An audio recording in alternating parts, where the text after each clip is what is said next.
Okay, good afternoon. Thanks very much for coming. Lots of things happening at COP, so thank you very much for choosing this pavilion to come and join the discussion around net zero transition planning for financial institutions, especially in emerging markets and developing economies. So my name is Yuki Asui, and I'm the Managing Director of the GFANZ-AIIB Pacific Network. I'm based in Singapore, and we have two country chapters, one in Japan and one developing in Hong Kong right now. So we have, in our remit, we do quite a lot of work in the outreach to emerging markets and developing economies, especially to the financial institutions. So I'm really grateful for AIIB for collaborating and giving us an opportunity to work with you on this important topic of net zero transition planning for financial institutions. So just to explain why net zero transition planning is important before I start the session. So there's a lot of financial institutions that are thinking of making commitments either publicly or privately on net zero and starting out their journey. And one of the things that they really need to think about is how to scale finance towards supporting the real economy transition.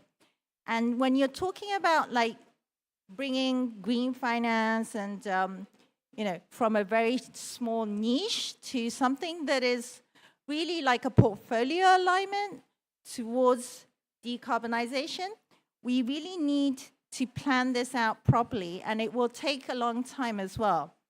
So net zero transition planning for financial institutions is really important for that purpose. And in fact, net zero transition planning is important both for countries and for businesses as well. We need to plan to let each other know within your institution and also to let your stakeholders know so that we inform each other on what's going to happen. And for financial institutions, you want to know about net zero transition plans of your clients or your investee companies to know where you can identify the opportunities to support in your financing. So, but the thing is that net zero transition planning is a super new concept. GFANZ issued its framework on net zero transition planning in the last COP. So it's only 12 months ago that we launched the framework. And it's an institutional-wide process. It's a kind of a change management of your whole institution, which requires time, resources, and capacity building. So many FIs and businesses are just starting out this process. And so we thought this kind of session is really helpful in exchanging information and informing each other of what people are doing. And I hope that this session is useful for you to get some tips and ideas and inspired by what other people are doing.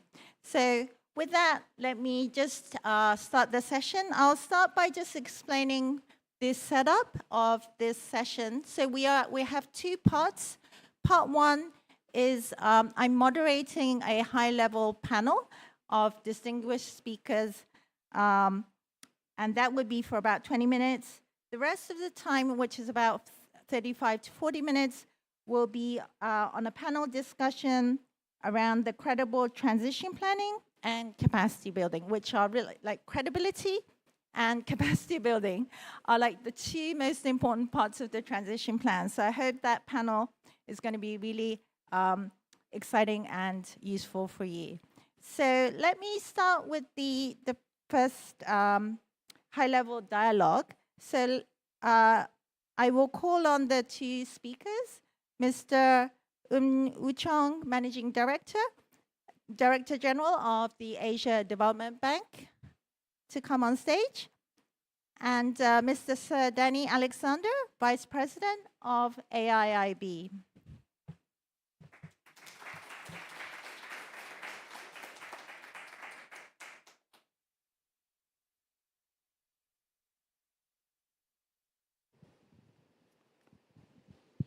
Okay. All right. So maybe we just start by asking both of you how MDB's multilateral development banks work with private finance in the first place, especially in the emerging markets and developing economy context. Thank you very much, Yuki, and also Danny, for inviting us to this very important topic. As you probably know, Asian Development Bank is a development bank that set up almost 70 years ago to help eradicate poverty. We do that by providing finance for development projects. Life back then was very simple, build roads and highways and all that stuff, and poverty is alleviated. But in 2023, things are much more complicated. The economies are much more vibrant and much bigger. So the money that we can generate to support the work that's needed is not nearly enough to cover. So through the recent reform of our internal financial management system, we were able to generate about $10 billion more of financial resources from our own money each year, which will take us about $360 billion for the next 10 years, which is also a lot of money, but for the entire Asia and the Pacific, it's not enough. So we do need to, for us to go from billions to trillions, we need to leverage private sector. And we do that by directly financing into projects to crowd in private investments. But also we are increasingly working more with the financial institutions because financial institutions do have technical capability. But what they need help in is getting aligned with all of us to see what's the green finance, what type of things that we need to invest in.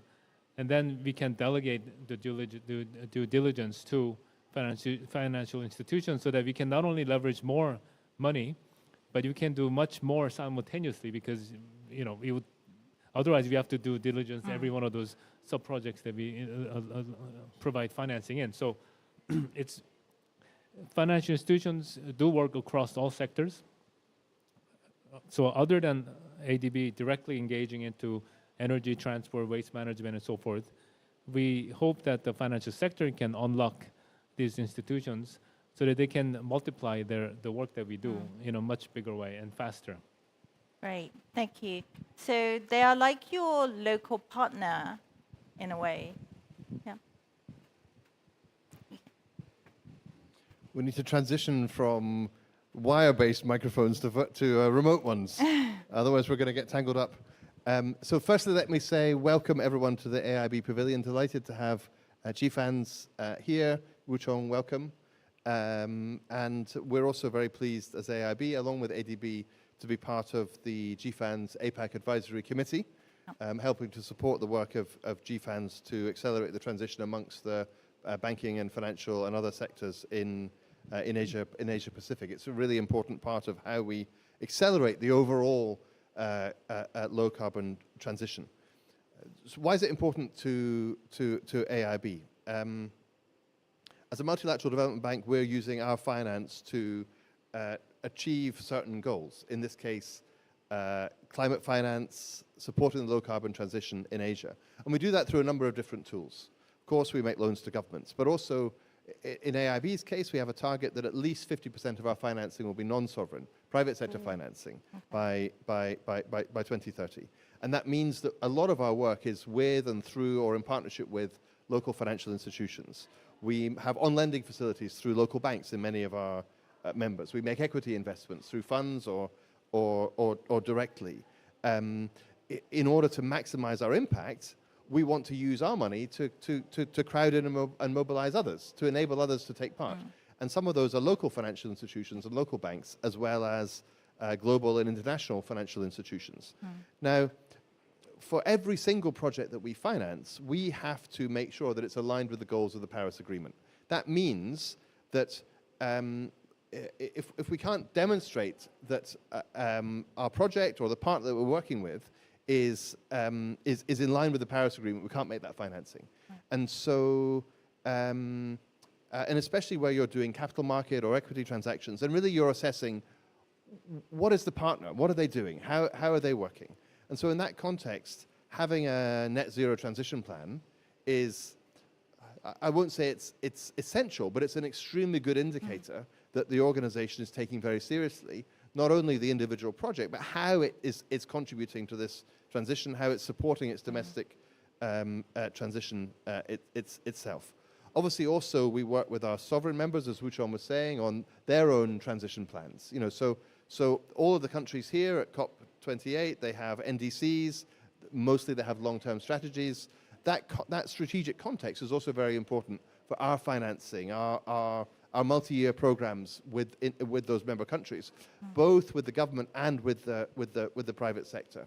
And so, if you cascade from the government, the central bank, to the financial sector, to other sectors of the economy, then you have a whole economy transition that's going on. And then that's where I think both to support the creation of those plans and then to support the implementation of them, I think is where MDB financing can be so useful. And then it enables us also to then experiment with more innovative financing approaches, to build partnerships. For AIB as a relatively young institution, at least compared to the ADB, we started our work in early 2016. Being able to build partnerships is absolutely critical to the way that we work. And those partnerships can be with organizations like yours, with other multilateral development banks. I think we're the largest co-financing partner of the ADB at the moment and of the World Bank, but also with the private sector and with philanthropies. So, blended finance is also going to be increasingly important in this space. We're working with several philanthropic organizations and several sovereign wealth funds to create a new partnership fund, which is designed to deploy equity investment for renewable energy transition in emerging markets in Asia. Now, again, to be sure that those investments are going to be well targeted, the investees having a transition plan, or that local financial intermediaries or local banks that they work with having a transition plan, is also really important to the assurance that the funds are going to deliver what you expect. Thank you. So it's more the predictability that they are implementing what they say they will do, right? One thing I forgot to mention, you were asking why local financial institutions, right? I didn't actually address that part. When we were set up a long time ago, we specifically said we're going to be like the family doctor for the developing countries, not because we are small, but because we understand the patient and the clients. We feel that the local financial institutions especially have a very keen knowledge about the local situations, which will mean addressing the needs of on the ground, but also being able to address the risks that are associated to those particular locations. So we are putting more emphasis on creating more vibrant space for local financial institutions. And Mr. Wuchong, what would you say is really useful when you look at an FI's transition plan of your partner bank or your partner financial institution? Yeah, so I'm very glad that GFANZ is pushing that agenda to have the financial institutions develop the transition plan. So this is when anybody wants to move from here to there. You need to move in transition so that you don't actually leave anyone behind. The thing that's particularly useful for us from ADB is that it puts the overall vision and objective on the same page, and how we're going to deliver that, and then who are accountable. And a lot of times when we deal with the financial institutions at the high level, at the top level, they'll understand. But when you go down to the working level, sometimes that doesn't get communicated down. So having this kind of plan will enable the entire institution to be on the same page, so that when we define what's green and then what type of investment we're going to put in and what type of risk appetite we're gonna apply for the investments. If you're applying a brand new technology to deal with some adaptation work on the ground in the water resource management, probably will have a higher risk because of the new technology, even though it's been proven somewhere else. But we gotta pilot test these things and be able to sort of take a haircut in terms of profitability. You can't be doing money losing, but at least as long as it's profitable, you have to look at these investments, especially for piloting and for moving the needle forward for innovation. We have to be able to adopt a little bit different risk profile. So these type of things, I assume, will be in most of the transition plans of the financial institutions. So that's particularly useful. Right, because there's a lot of things that we are doing for the first time, and there's not much historical record that you can rely on. So a forward-looking plan is quite helpful in understanding how it might pan out and how ready they are. Yeah, okay, great.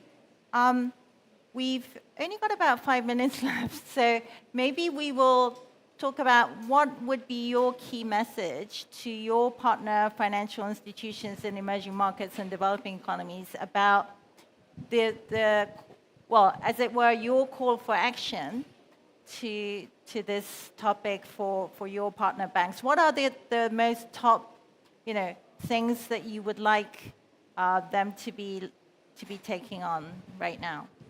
Thank you. Let me just say something about the previous question just briefly, because I think it's also important to say that, I mean, nobody knows everything about how this transition is going to be completed.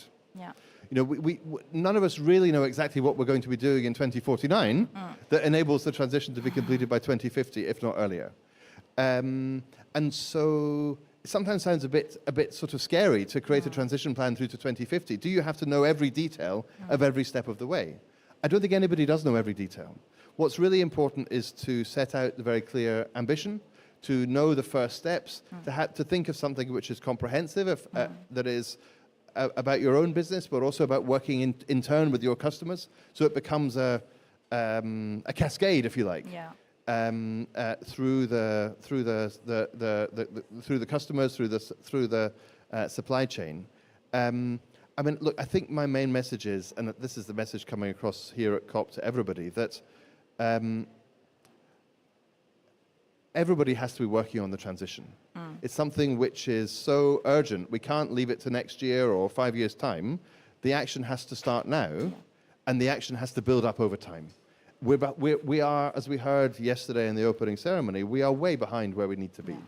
And so transition planning is a way for institutions to think that question through for themselves, to think about how they're going to work with their customers, with their shareholders, with their partners, to deliver the change that is needed. I also think that those institutions that get their head around this quickly are going to have an advantage, a commercial advantage actually, because there's going to be a lot of business that flows through transition, right? By 2030 or whatever, everything's going to be transition. So if you get your head around that now, you're going to be in a better position to service the transition needs of your economy than if you're a late mover. So I think that's also a message that there should be a kind of commercial imperative around this, as well as a sort of policy or moral imperative around it. I think the two things come together rather neatly in this space. So I guess that would be my main message. Right, and if they do a good transition plan, it means that they get to work with you guys and also the international financial institutions, so they have more partners to work and leverage the... I think we would be honored to work with them, would be the way to put it. Right? Certainly AIB, and I know ADB also, we're client-focused institutions. We want to work with partners across all of our members who are trying to achieve these same goals. So yeah, we would love to be working with more local financial institutions in the region who are embracing transition as part of their idea. Yeah, thank you. And Mr. Wichon? This is such a complex issue, so I mean, we could spend 1 hour talking about the call for action, but just one thing to kind of drill down and simplify. When things are complicated, you got to set the objective. Why are we doing this, right? The reason is because our kids and their children, for them to have a planet that's livable, better than ours. So the next is, that's the reason why, but we have to know what are we going to do. Yeah. So this is the key thing that we all need to be on the same page in terms of what type of projects, green projects, and taxonomy's got to be all there, and that should be set up. And then the how part is actually, I think it's easier because people are very smart, and from the respective perspective, you need to figure out how to get there. But everyone has to be told, don't look backwards and try to replicate what you've done in the past, but look forward to see how you're going to get to where you're going to be, and empower people to be innovative and do business as unusual. For example, when we are doing this coal phase, managed coal phase out work, and there's a transaction they're working on, And they will be cutting down shutting down the power plant 7 years earlier, which means we need to mobilize concessional money and restructure and then shorten the life. Obviously, you're going to lose the revenue, so we do need to compensate. Now, in this conversation, when you work with the technical level, they're still applying the old business as usual. I would have made this much money, so you gotta give us this much to do this. I mean, things like this, everyone's got to get a haircut, so that you can get fossil fuel out, and then you have more opportunity to invest in green investments. So you have to look to see where the money will be made, not from the old business, but for the future. Yeah. So looking at the rear view mirror is going to be increasingly less relevant for your business, and that unprofitable. And learning from each other and informing each other of the smart moves that you have come up with is probably going to be the way you can build your new opportunities and your strategy. So from my side, I mean, I think we have to, unfortunately, close this panel now. But from my side, kind of repeating and summarizing what our panelists have said, I think net zero transition planning is an iterative process. So I think no one expects to get it first time perfect. And we will learn by doing, and we will learn by sharing. So very much looking forward to having you share and communicate your experiences in sessions like this. Thank you. Thank you very much. Thank you. Okay, so I will now pass the mic to the next moderator, Mr. Ed Lim of Bain Company. Thank you. I'll start with this one. Yuki, Wuchang, Danny, thanks so much. That was a great session. I think that tees us up perfectly. Just by way of introduction, I'm Ed Lin from Bain. I'm the chairman of Southeast Asia. And we at Bain have had the privilege of being the knowledge partner with GFANZ across Asia Pacific, working extraordinarily closely on these issues, particularly on transition planning. I wanted to first start by saying, Danny, thank you to the AIIB team here for hosting us. This is just really a privileged opportunity. And then second, I wanted to just say, this is where we get really into some of the details, into some of the sharing. So with no further ado, I'd like to ask our three esteemed panelists, Rosha, co-CEO for Asia Pacific for HSBC, Luann, the Group Chief Sustainability Officer for CIMB, and Tomo, who's the Chief Regulatory Engagement Officer for MUFG. Please, why don't we do it in order, so that way we're kind of matching the photos with the folks.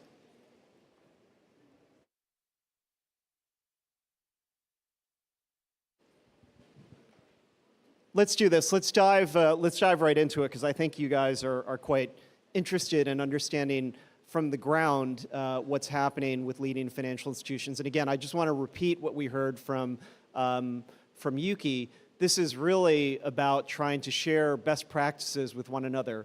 As Danny had said, no one has the perfect roadmap to 2050. No one has it planned out perfectly. We are going to get a lot of benefit from learning from one another. So, to kick it off, last year, GFANZ put out Net Zero Transition Planning Framework. It consisted of 5 key components. So there's foundations, implementation strategy, engagement strategy, metrics, and targets. There were also 4 key financing strategies involved: climate solutions, aligning entities, and managed phase-out, all critical to enabling transition.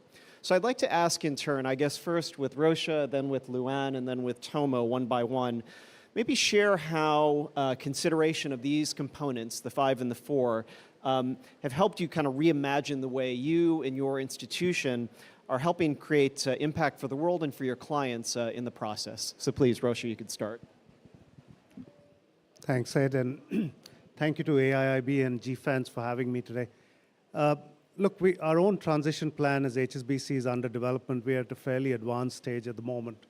And we have taken into consideration the GFANZ Net Zero Transition Framework, the UK Transition Plan frame task force disclosure as well. So these are critical components that are feeding into the way we are thinking about it. So we've certainly taken those issues into consideration. I think what's really important to recognize, I think as Danny said earlier, is you start with the high-level ambition. And the idea of the transition plan is then to bring it down into how you're going to implement that. And it requires you to engage with your various stakeholders, and that's a key part of the process, to set up the right governance around it, to break it down into measurables to the extent possible in the current environment.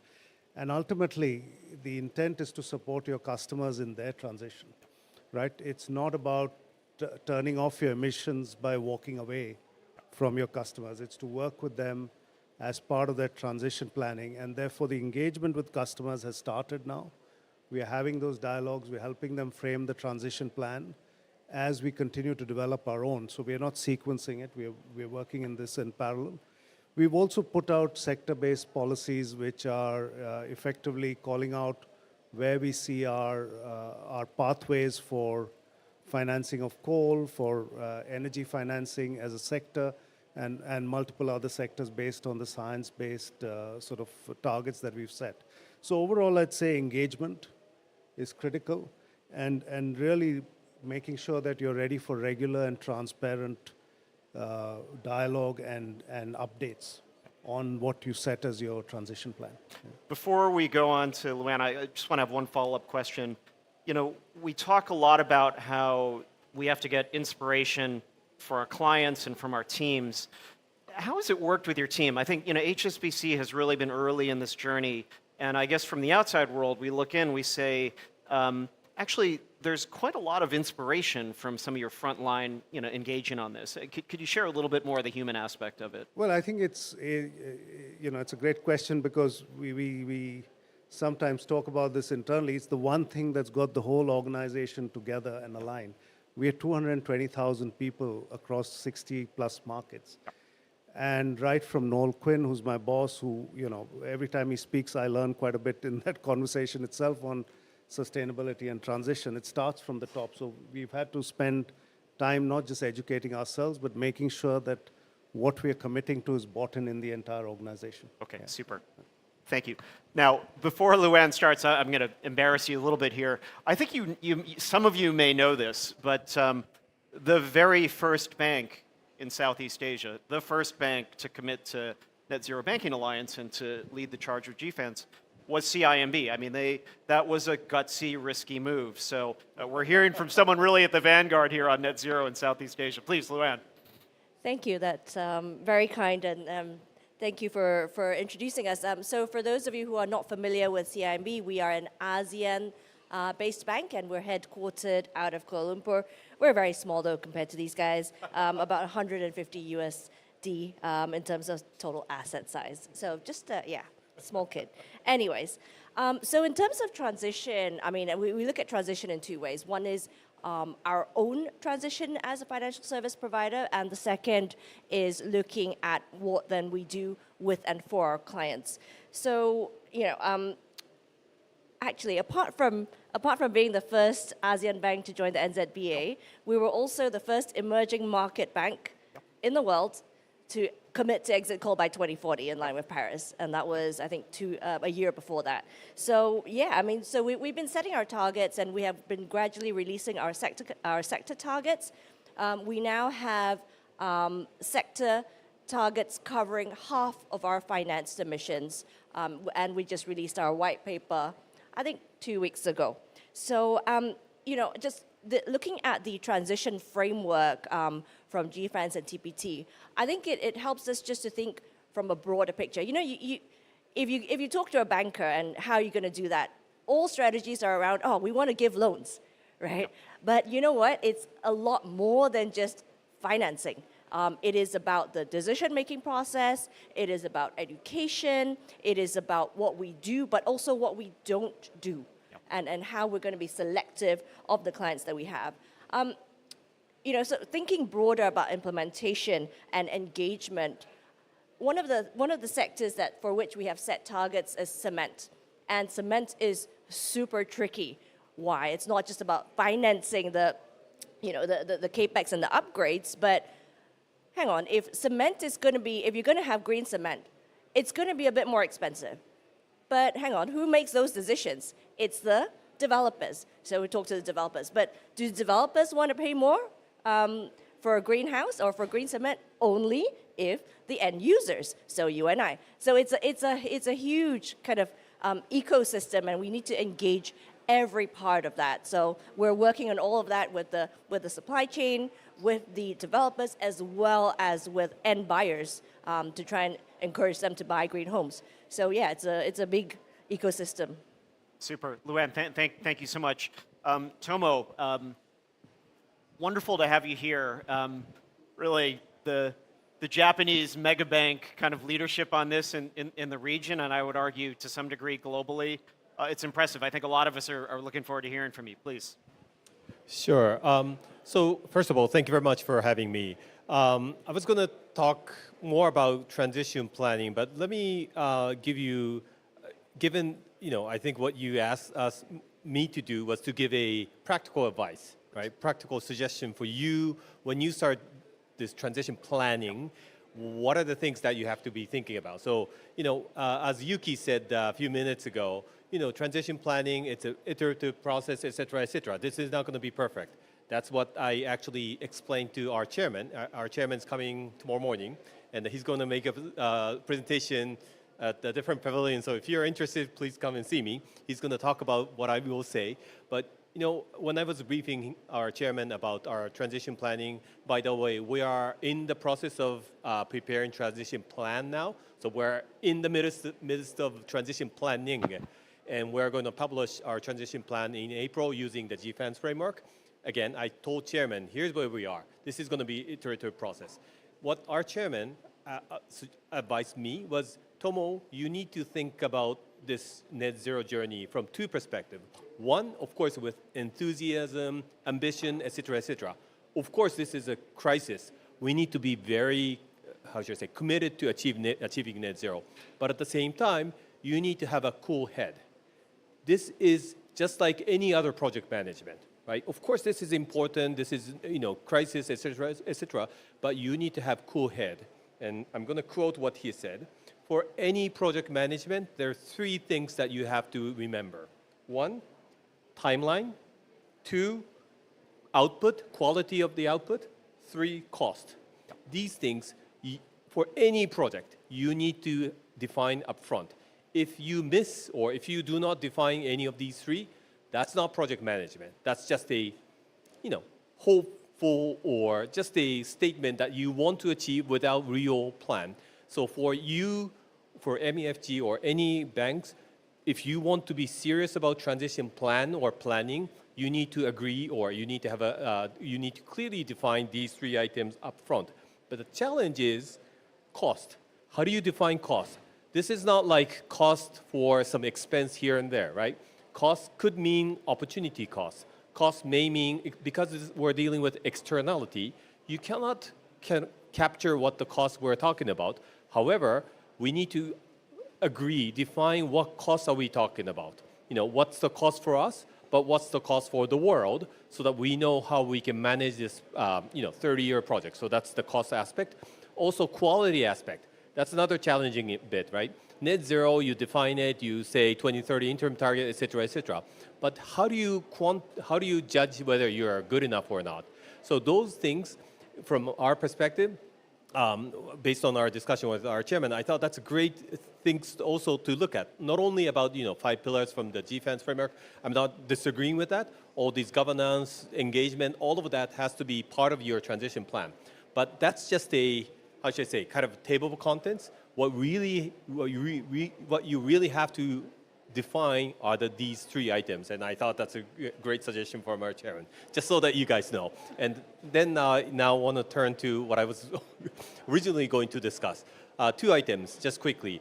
First thing, in terms of transition planning, what I think is important for any big organization like ours is you need to involve all divisions, as you said.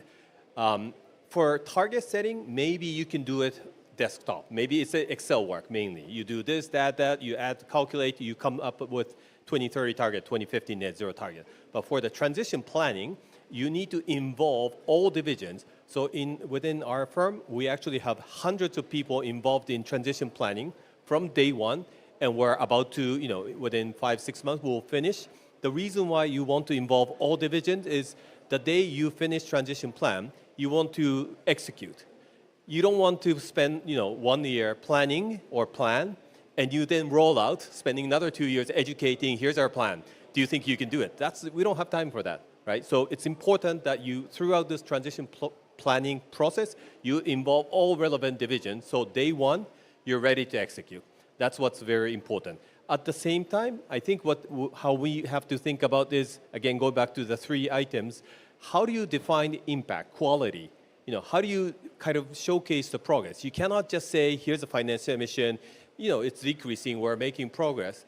Are you sure, right? We need to come up with a bit more story, narrative, so that you can go out to all the stakeholders and say, look, we are making progress, not just numbers, but how are you making real impact? And I'd love to come back to this point, but those are some of the lessons learned so far from our transition planning. Tomo, thank you. Really, really helpful. I'm going to ask, maybe pass the mic to Luann, have her start off on the second question. So the Monetary Authority of Singapore, the central bank in Singapore, they've recently issued a consultation on guidelines on transition planning. Now, one of the key expectations is that engagement with clients rather than just outright divestment should be a key lever for financial institutions to steward their customers and investee companies to transition in an orderly manner. So, how, in the markets that you evolve in, and particularly for you, Luann, principally in Southeast Asia, how have you seen this evolve? And, how are you bringing your clients at a very, at a very practical level on that kind of journey? So in order to answer that question, I'll give you an example of palm oil. And we are so far the only bank in the world to have set net zero targets for palm oil sector. Again, just last week. So the challenge in some sectors is really, really huge, especially in emerging markets. And by the way, we are 90% in emerging markets, so that's almost everything. So, for example, in palm, only about a third of our clients are even measuring and reporting their GHG. Yeah, so it's not a how is your transition plan? They have no clue where they are. So it's a very long journey. And you know what? Why is it such a challenge? Well, for palm, 40% is generated or planted by smallholders. There's 3 million smallholders across Malaysia and Indonesia doing this. But what we've done is we've really faced the issue head on. So how we set our net zero target for palm is using the SBTI flag pathway for palm. But that, we adjusted that to include scope 3 emissions upstream from the planters, from the smallholder suppliers of fresh fruit bunches, because we didn't want our clients to then hide behind their supply chain. Because if you just report on scope 1 and scope 2, that's only what you plant. But you're also procuring from 3 million people upstream and also processing that. So we have included that. We've adjusted our targets to include that, very much to make sure that there is ongoing engagement both with our client and also working with our clients to engage with their upstream. Although I must say that is going to be a tall order because they're not directly in our client base. So, you have to put it in a way that they understand. So, for example, if you're looking at palm emissions, we look at emissions intensity for most of the sectors that we're in. And, one way to improve emission intensity is by improving yields, because a lot of the emissions comes from land use change. And if you manage to plant or produce a lot more palm oil from the same hectare of land, then you kind of amortize that and your emissions intensity drops. So it's putting it into a language that they understand, increasing yields, increasing revenue. So that's good for them. Looking at ASEAN and emerging markets in ASEAN, don't look at Singapore. Singapore is a kind of an island bubble. Just to give you some stats, right, how really emerging this is, looking at the top 50 companies, the biggest 50 companies in Malaysia, only 60% have any sort of net zero commitment or mention. 60% of top 50 companies, yeah? In Indonesia, that drops to 25%. So there is a huge gap, and transition planning for us is not just, working on the transition, it is encouraging them to even set net zero targets and going back another step to even start, measuring emissions. So it's a huge task. And Luann, just to double click on that, I guess it's similar to the question I asked of Rosha, but twisted a little bit.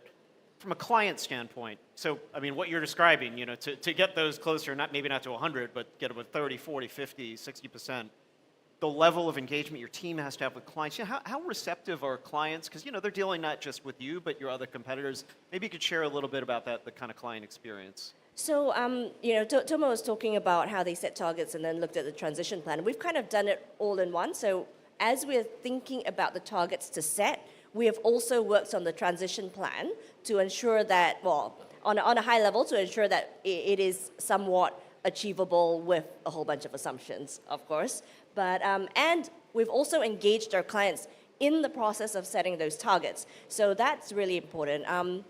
But yeah, the good thing is that it's now very fashionable, and companies are formal, right? So it's very fashionable to say, oh, I'm targeting net zero. So many of them have inadvertently said, oh, I'm targeting net zero, but don't actually have a plan. So we're going to them and say, hey, you know what, it's greenwashing, you're gonna get caught out, so please start planning now.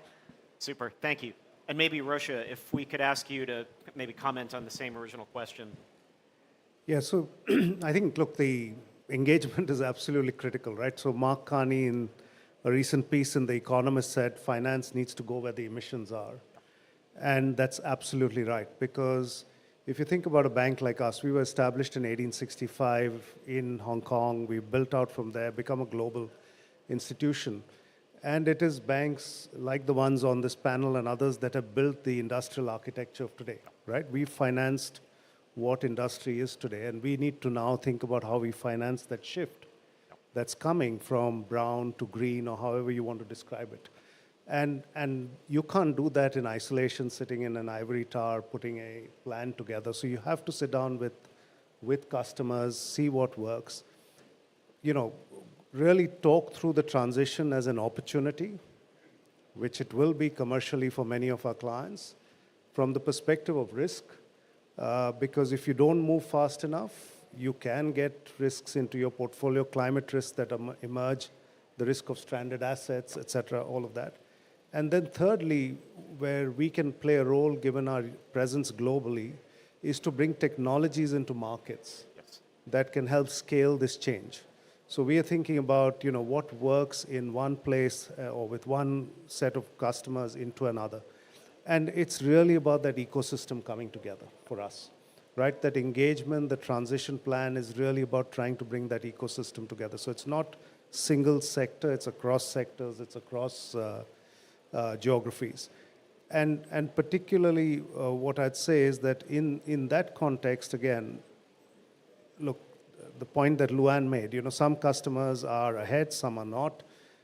I think for us, it's really about making sure that other players in the financial ecosystem are along with us, because that will push our customers much further out then. So other banks, the people who are buying the bonds, the people who are investing in the equities, as we all get aligned around this, it's going to force that change. Super. Thank you. Rosha, maybe in that same kind of collaborative spirit, Tomo, we'd love to hear from you and some perspectives. So engagement, not divestment. That when the MAS launched that transition planning guideline, the consultation, I was actually in Singapore on the stage with the MAS representative. So I said exactly that's the way you need to be thinking about, and that's how being approaching since we made the pledge 2.5 years ago. Also, that the short-term finance emission increase may be possible, because the more you finance, yes, your finance emission may go up, not going down like straight line down to net zero by 2050, but that's how we foresee what the reason for us to be focusing on transition is very simple, or engagement, because number one, we have our balance sheets. Our balance sheet size is $3 trillion, bigger, but we have. That was subtle, by the way. Yeah. Exactly. Tiny, but $3 trillion. And we have existing exposure to pretty much all sectors that you can think of in Japan, in Indonesia, in Vietnam, in Singapore, in Malaysia. We have existing exposures. And this is all about sustainability, right? Sustainability of the planet, but sustainability of our business model. If you start divesting all the loans, do you call that sustainable? No, right? You are basically abandoning your client relationship. We have like decades of relationship. You can't all of a sudden, because you're brown, we don't want to deal with you. Rather, the key here is to work with our clients. The rationale is very simple. Because of finance emission relationship, or the scope 3, the way we think about it is, our clients' emissions are our emissions. That's what finance emission means, right? But that means our clients' decarbonization is our decarbonization. Our clients' transition is our transition. So that's how we engage with our clients. We're on the same boat. We're not saying like, you transition, we finance. That's a great outcome. No.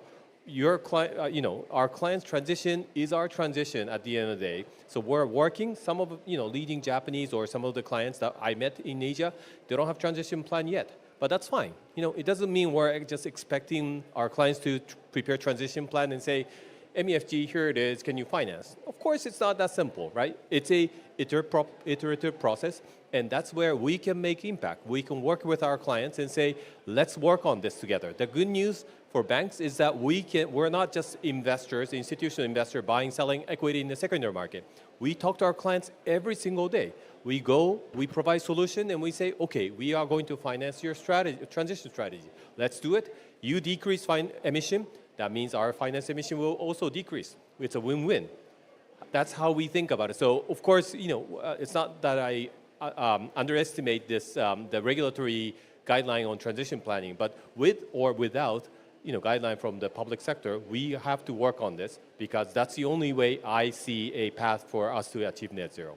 Super. Toma, why don't you hold the mic? I want to go back to how you structured your first answer to the first question, where you had a bit of a preamble. You were sharing a couple of lessons learned here and there, but just for the benefit of the whole group, if we had to step back and we had to say, okay, in your experience, as we talk about the whole transition planning journey that you've been on, let's say that you had to summarize. You had to say, there's like 3 pieces of advice that I'd like to give some of my peers in the room and beyond. What would those 3 pieces of advice be? Sure.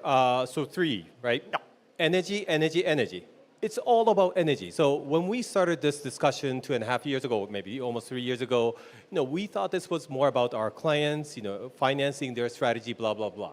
However, if you look at Japan or Asia, almost 50%, sometimes more. I think in Korea, more than 50% of CO2 is coming from energy. That means without cleaning decarbonizing the energy sector, there's no way other sector can, decarbonize, because it's like water, right? If water tastes bad, no matter how good you as a cook, anything you cook will taste terrible, right? Because you need water for all food that you're going to prepare. Same thing. Energy is an ingredient for any products that you develop, and if the energy is producing CO2, there's no way other sector can do. So energy transition is #1 priority for Asia. How do you do that? It's not one country, firm, or it's not one institution like MUFG, no matter how big your balance sheet is. That's not good enough, right? You need the government, you need whole energy sector, you need the industry and finance to work as a one team to solve this energy transition. That's why JETP, Just Energy Transition Partnership, that we're working on is very important, because it's not one firm that can solve this, but it's a whole of economy transition that's required. Yep. And basically it's a all hands on deck approach that's necessary, and it will take time. But that's where ADB, AIIB, all these public sector institutions can also come and play their role, because again, even if it's AIIB, ADB, World Bank, alone cannot solve this because of the huge funding gap. Super. Thank you, Toma. Thank you so much. Luann? I'll say 2 things. First is that if everyone waits until we have full clarity and certainty on how we're going to get to net zero by 2050, it will already be 2050. Way too late. So, you know what? We know enough. We know that action needs to be taken. We know that real action and real commitment needs to be made. There's so many unknowns. We don't know, so our power sector targets, you're talking about that, we have to get to net zero by 2040 for our entire power sector, even in emerging markets. How are we going to do that? A lot of it hinges on CCUS. How well does CCUS work today? But, so from 2030 to 2040, we've put it into a roadmap, and we just need to kind of have faith that if we play our part and do the best and the most that we can, others will also strive to pitch in and do the same. So we have to have some faith, because you can't just say, oh, nobody else is doing it, no, this is not perfect, and therefore I'm not going to move. So many dependencies. Our country NDCs, they're going to be updated every few years. You can count on your fingers the number of ASEAN countries that have carbon tax. All these are very, very much needed drivers, but we don't have clarity on that yet. And the second thing I would say is it's very important to engage the entire organization internally, starting right from the top. So from the board to the key management, the CEOs. And when the clarity is there and the purpose, the reason of why we're doing this. Now, there are many companies I know that are doing this because it's fashionable and all their peers are doing it. But really, why are we as CIMB doing this? That is really the main thing. And not just as an organization, but also as human beings. Organizations are made up of human beings. So when it comes to human beings, what is the reason that you as a person need to be thinking about this? So really, throughout the organization, getting everyone on board. But it's because bankers are very money-driven. You'd say, oh, we're doing this for your kids, and they go, oh, yes, I will support. I will not finance any more coal. And then we say, okay, that means your portfolio is going to do this by 2030. And they go, what? How can this be? So it's about aligning the incentives as well throughout the organization, so that they kind of carry through and, I guess, break decades of habits that they have. So, yeah. Fantastic. Thank you, Luann. Rosha? Yeah, so I'll just build on some of the great points my co-panelists have made, right? So look, I think when we say whole organization, it's critical, but I would add to that just the external stakeholders. So we operate in a regulated industry, really important to engage your regulators, right? We are in 19 markets in Asia, for example. Everything we talk about, each sector pathway that we are developing, we want to talk to our regulators so they understand fully well what we are doing in that sector, so that it doesn't feel exclusionary to any particular segment in the market that we're in. So think about it in that fashion. Governance around that with your board particularly becomes important as well. So that's one piece. The second piece for me, which is really critical, is that communication plan, because it has to be in the simplest possible language that can be talked about by, in our case, 220,000 people, right? It can be understood. Otherwise, we can get into the technicalities and 400-page documents, but it won't work. And the third piece, which Luann touched on, is the commercial aspect. Getting incentives aligned, but also equally thinking about this in the context of change. There is naturally resistance to change, whether it's in our client side, whether it's on our own side as a bank, or in the ecosystem. So how do we make the commercial case for that change? It's not going to be something that's apparent today, but we have to keep working on it. Super. We're going to bring this one to a close. Maybe if I kind of summarize a few key messages. I think we're all in agreement that good transition planning simply is good business planning. This is something we all need to do and embrace. And second, I thought the couple of comments that each of the three of you had on how broad this has to be, thinking about the whole ecosystem of different stakeholders involved, and just how systematic you have to be, including in very precise communications, in engaging with so many folks. But then when you get to your individual organizations, it's not this person or that person, it's a whole of organization effort all the way through to your CEO and to your board. That level of ambition and engagement through an organization, it's so critical to make this work. We have been so privileged, first to have two of our good friends, our hosts from AIIB, and as well as from ADB, as well as three industry peers that have been exceptionally open in this session. I just want to say thank you to Rosha, Luann, to Tomo, and we hope this has been an enriching session for all of you. Thank you very much.